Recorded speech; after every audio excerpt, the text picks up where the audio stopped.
ნიშნობის ბეჭედი დავკარგეთ ქვიშაში ზუსტად იმ დღეს, როცა ზვიგენებს პირველად შევხვდით. მოვედით სანაპიროზე, სადაც ნაპირთან გამოდიან პატარა ზვიგენები.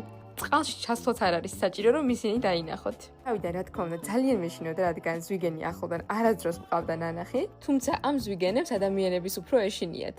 ისინი ყოველთვის ნაპირთან ახლოს რიფებში ცხოვრობენ, რადგან ღია წყალში ეშინიათ დიდი თევზების. ცა ამ წყალში ზვიგენზე ბევრად საინტერესო თევზი ვიპოვე. ეს თევზია ყველაზე ლამაზი თუთიყუშ თევზა, რომელიც მარჯნებიდან წყალმცენარეებს ჭამს, udroულად მარჯნის ნაწილაკებს ახუცმაცებს და ქვიშას გამოყოფს. სწორედ ეს თევზები ქმნიან თეთრ ქვიშას ტროპიკულ კუნძულებზე. თითო თუთიყუშ თევზა 100 კილოგრამამდე ქვიშას ქმნის წელიწადში.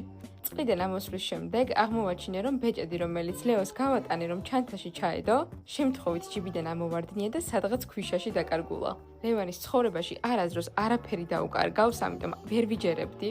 მზეც ჩავიდა და ყველანაირი იმედი გადამეწურა. ჰორიზონტს ვუყურებდი უკვე, აღარც ვეძებდი ბეჭედს, ყველა ადგილი ვნახეთ, სადაც შეიძლებოდა ყოფილიყო, როცა გავიგე ლევანის ხმა, მითხრა, რომ ბეჭედი იპოვა. პატარა ბავშვი გარბოდა ქვიშაში და სადაც დაადგა ფეხი, ზუსტად იმ ადგილიდან ამოვარდა ბეჭედი.